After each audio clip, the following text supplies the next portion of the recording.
All right, good morning everyone. My name's Cameron Burt. I work for AgFirst New Zealand in the Nelson office. I returned home about 5 months ago. Prior to that, I was in Washington State working as an orchard manager, about 10 years with Washington State University managing Sunrise Research Orchard. Now very happy to be back home and invited to come give talks like that to growers such as you. Also in the audience, my colleague Sarah, who is with the Hawke's Bay office and is now a long-time consultant and has been instrumental in a lot of the work in terms of the OBA and this presentation as well. So hopefully, yeah, some good resources. Quick introduction, the orchard business analysis. So we've got the 2023 actual and the 2024 forecasted. We're going to go through which is probably a familiar improve or remove matrix. And then what Sarah and I sort of highlighted as the best way, in our opinion, to be approaching harvest efficiencies is improving the value, and that is by lifting the Class 1 yield, and particularly through lifting packouts. We'll also run through a few little case studies with harvest costs and efficiencies, and then using a New Zealand example of the pack-out reject reports and pack-out size reports, how you can use that information to make decisions for next year, and that feeds back into the cycle. If you remember anything from this next 30 minutes, I'd like it to be this. These are, in terms of improving your Class 1 yields, the steps to success. Starts off, essentially it's a loop. So in season, what you're trying to do is grow target fruit. What are target fruit? They are fruit that make you money. After everybody's been paid, you get paid also. Another thing you want to do is make that block pickable. At harvest, you want to have a quality bin. You want to have the bin that's worth as much money to you as possible. That is having the highest percentage of Class 1 fruit in that bin. So it's just a question of where, through that growing season, do you adjust your pack out.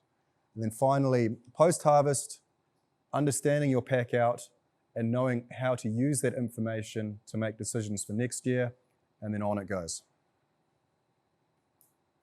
This is a very busy slide, so we'll go through it a little bit, and the next slide's a simpler version of the top graph. Top graph is yield in the model. The bottom graph here is the cost of production. So what you can see is cost of production just keeps increasing. You didn't need me to tell you that, but the trend is constant, so it's never been more expensive to grow. What you can see up here is the green is the average gross yield. The red is the percentage of Class 1. So you can see that yields and Class 1 percentage have either started to plateau or even decrease. I've been told it was a bad hail year in several regions 2023, so it's quite a dramatic dip. But even so, if you take that as a trend, yields and packouts are decreasing, which in combination with the increase in harvest costs is putting added pressure. And that's showing it a little bit more simply there. You can see in the blue circle, Class 1 packouts, 61 and 67. The model calls for 70%, and same down here as well. Yields are below what the model calls for 50 tonnes a hectare. Yeah, Ian.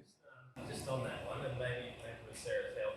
Maybe. An indication of average yield. You've got the average Class 1 yield, but total yield as well. Yep, if you go back to the slide before.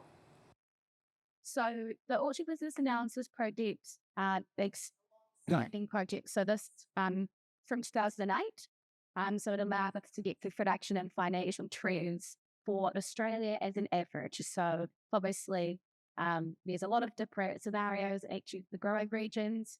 Weekly kind of look data from growers across all of the regions to make sure it's as representative of Australia as possible.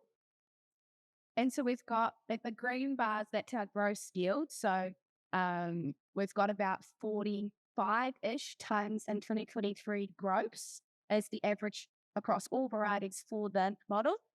And then in 2024, it increases slightly to about 46 kilometers of average tonnage per hectare. And then we've got the pack out and the blue line, and you can see 2023, it drops down. And as Cameron alluded to, there was obviously significant hail in this region for 2023, but we also had hail in Eastern Australia and Tasmania hit. And some of the other growing regions experienced problems with their colour and black spot and size issues as a result of wee seeps and all sorts of things.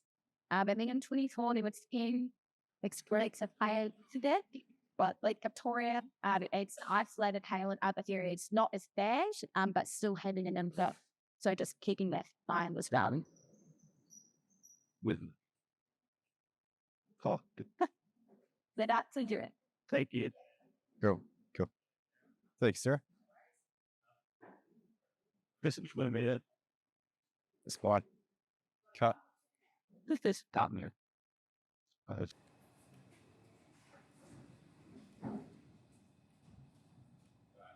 Good to go?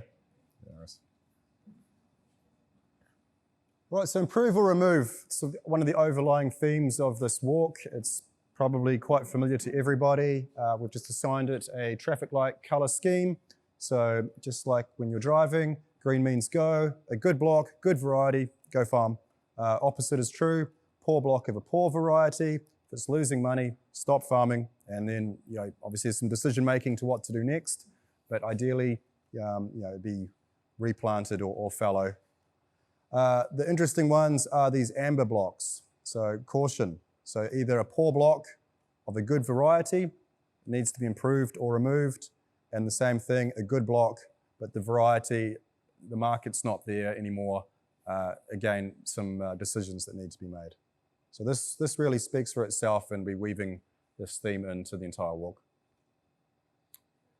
Now, oftentimes, we use some very simple words back there of good and bad, but if we flesh this out a little bit, sometimes, like if we talk about a variety where the market is disappearing or is gone, it's a very difficult thing for you as a grower to be able to forecast and then plan for. So with that sort of thinking in mind, we've come up with these 3 circles. So the circle of concern, these are things you can't control. So you want to be aware of them, thinking about them, but not dwelling on it too much. This is long-term trends. A bit more immediate is the circle of influence. This is a medium-term things that you can influence but not control. For example, you can't control that you get hail, but you can over time budget for putting up hail net. So that's a medium-term project or goal. And then finally, circle of control, this is short-term. This is a lot more immediate, and this could be something as simple as that using your pack-out data, you know that you've got a problem with size, so a lot of your decision-making is based around trying to hit those target size, grow target fruit, and make money. We've actually chosen, for example, to talk about color. It could have very easily been size, but color and size are generally the 2 biggest reasons why a grower will be off target with their fruit production.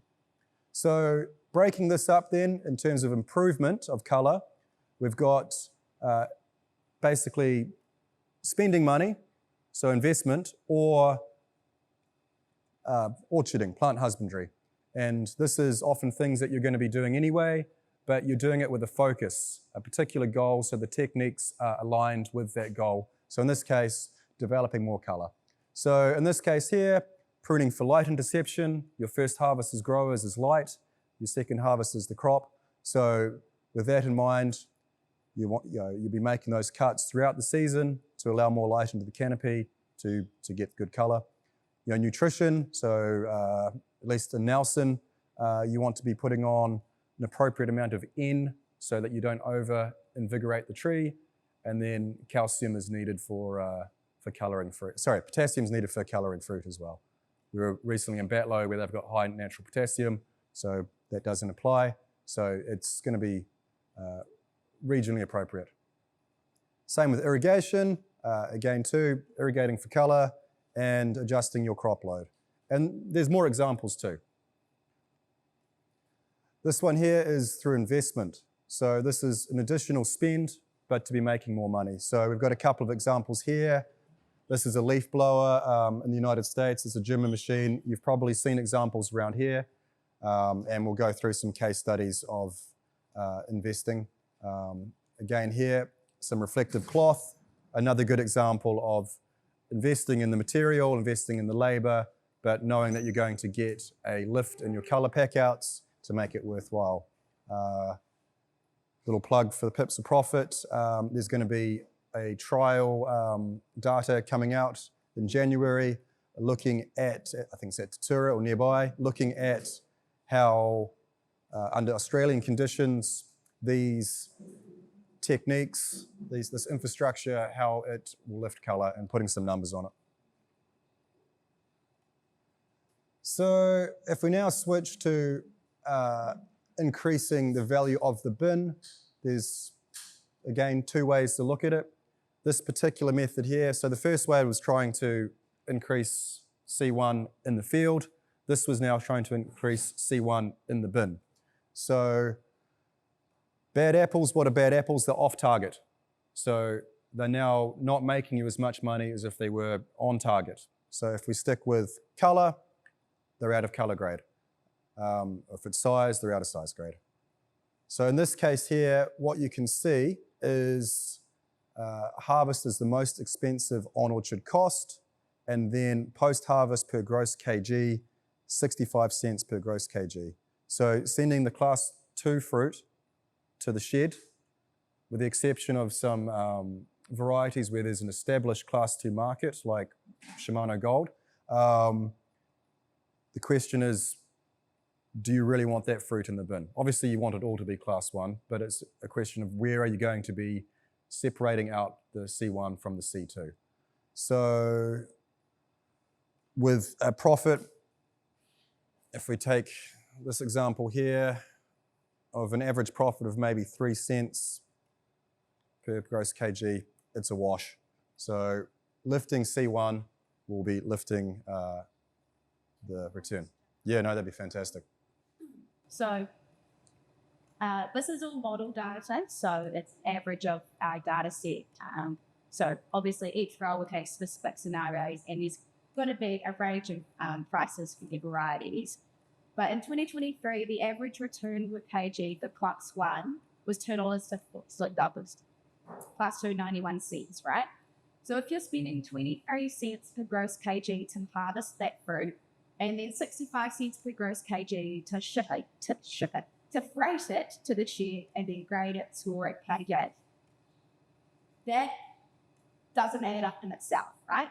But before harvest, you've already spent 80 cents on fitting, pruning, wages management, all of your overhead costs, all of your working expenditure, and depreciation. So you've spent 81 cents per gross kg to then spend 23 cents per gross kg to harvest it, and then spend 65 cents per gross kg to go through the shed on something that might only return like 8 cents in the first place. So as Kevin was saying, you might have specific programs with specific varieties or do your own juice, something like that. But as an average for the model, that scenario doesn't make sense. So we're wanting to lift the amount of fruit that you can use, like getting that $2.50 on, as opposed to that 91 cents. Perfect. So do you know how many tons or percentage is actually class 2? For the model? Yep. And I don't know the number of my head. I have to look into that, sorry. But yeah, the model does have an amount. Is there anybody who get anything out of that? It's not high enough. That are like size. Absolutely.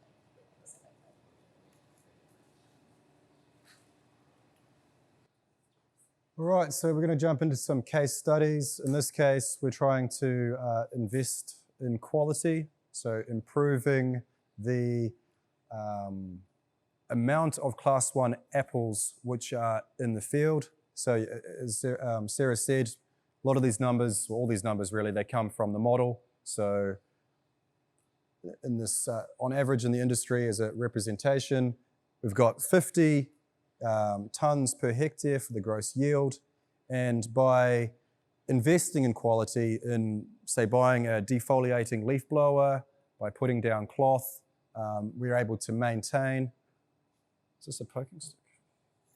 Able to maintain the gross yield at 50, but lift the pack out up. So this is, I'm just making this up now, but let's say plus 5% is using reflective cloth, plus 10% you've used reflective cloth, you've done a summer prune, and you've also defoliated. Again, this is just for example. But what you can see, the EBIT, so the earnings before interest and tax, the EBIT increases as the pack out increases as well. So by spending, and you can look at it either per hectare, per bin, or per tree. So let's just do per tree because I'm closest to that. Example, 2,000 trees per hectare. You've increased your pack out by 5%. You have maintained your yield at 50 tonnes. It's going to get you almost $4 per tree revenue. Let's say it costs you $2 per tree to do that. You've now got $2 to invest somewhere else. So that is an example of how investing in quality will get you more of a return. So spending money to make more money. This next example here is by increasing the amount of Class 1 fruit in the bin, but not strictly out in the field. So you're now trying to minimize the amount of Class 1 fruit which is coming into the shed. So what you can see, yield's gone down. So we started off at 50, we've now got 44, but pack out has increased. But again, EBIT has increased as well. So in this case here, it could be grooming the trees, going out a few times before harvest, pulling off obviously out of off-target apples so that you don't incur the harvest cost and you don't incur whatever costs you get from taking it to the shed and running it over the line. So again here, less money because your yields are down. So instead of $4 a tree, we've now got almost $2.50 a tree. But again, if it cost you $1 a tree, you've now got $1.50 to reinvest somewhere else.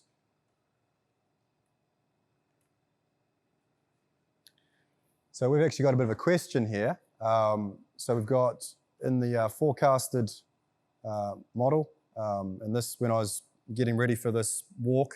So essentially, harvest labor has showing the greatest rate of increase, but also the other labor-intensive tasks of particularly hand thinning, but pruning as well, increasing and will continue to increase. There's a lot of legislative reasons behind that, is what I've been learning on this walk. But it's happening. So really, you've got to look at it in two ways. There's no need to say you need to do only one of them, but either increasing the value of your harvest. So that's going to be more Class 1 fruit, so that the labor going in is resulting in more value coming out, or that you are trying to slow down the rate of that increase, make your orchard more efficient to harvest. So more pickable and more packable. Okay, this is just a little table here which will show, we can focus on 2024 because it's a little bit more obvious, but these are upper quartile growers. So this is the average of the upper quartile in 2024, average of the rest, and what you can see is consistently across the board, if you are in the upper quartile, you're grossing more, you have a higher pack out, your harvest expenditure is less, according to the model, and per gross kg, and you also, it's costing you less to produce Class 1 fruit as well. So, you're going. If I just speak to the grouping of this, puts a bit more context on it as well. So within our panel, in 2023 and 2024, there were 6 growers of the whole panel that make up the upper quartile and the average of Narees. Within those 6 growers, 3 growers are the same in 23 and 24, and 3 growers are different. The order of those 6 growers within that upper quartile changes between the 2 years. And also, the 6 growers are spread across Australia. They're not all concentrated in one region. And I think that's really important to note. They will all have a different variety mix. They will all be different sizes, and they're all spread across us. It's not necessarily concentrated in one area. And many growers. in the upper quartile Right. We talk. and the total panel 2020 in this year. Okay, so in this case here, this is a example from the OBA. This is a real grower who I don't know who they are, but this is real data. And what these growers are doing is lifting the value of the bin by not picking the off-target apples. They have a ruthless pre-harvest grooming strategy so that when harvest comes along, they have as much quality going into the bin and beyond as possible. So to that end though, what you can see, the yields are a lot lower. So they're taking quite a hit on yield, but their pack outs are much higher. So, and because they've done a lot of work before harvest, making their blocks more pickable, because in that case there's no harvest grading, they have a lower than the model expenditure per gross kg for harvest. And the result is a very high cash operating surplus. From memory, 2023, the model was showing under 1,000. I think it was closer to 700, 800. And then it was just under 2,000 for 2024. So by making sure that it was only target fruit going into the bin, into the shed, it's paid off. All right, this should be a familiar example to people here. This is the other way to do it. This is to make the blocks more pickable and get efficiencies so that you're minimizing the rate of increase of the labor costs and essentially doing it better and doing it for less of a spend as well. So our gracious host here, the Fankhauser family, have a heavy use of platforms to drive their harvest efficiencies. So 2 Zucos, there's one as we came in there, extra investment in the trailer so that the bins go to the end of the row, therefore there's one less tractor driver required. And this is, it's not just a one-off strategy, this is combined with establishing an orchard culture, the same Pacific seasonal workers who are familiar with the platforms, and then any new workers coming in buy into that culture, and the harvest operates at a great clip, 80 to 100 bins per day. So 2 platforms, and as you can see by the photo on the right there, opportunity during hot weather to switch to night harvest. Pickers, if you're using 4 bins a day as the baseline of what a picker needs to do, if you average that over the entire harvest team assigned to one platform, they're well in excess of that. Brad was telling me that he's more inclined to do multiple picks on some varieties like Shimano Gold, where you might want to, well, not want to, but you might have to be doing 4 or 5 picks. This makes you more able to do it, therefore you're more likely to do it. Looking forward, all blocks are being planted with platform harvesting in mind. These are pickable blocks, but he's had the opportunity to convert older blocks to be able to accept a platform going down and get those efficiencies. And to get extra efficiency from that capital expenditure on the platform, it is convertible as a working platform for pruning and other spring jobs like tree training. But the harvest is where it's at, so that's a beautiful sight right there. So he's facilitated the ease of harvest and increased the efficiency of his productivity of his labor. Okay, wrapping up quickly here. This is using, so this is now, if we had the 3 steps to success, using the pack out data to inform decisions for next year. This is the report card.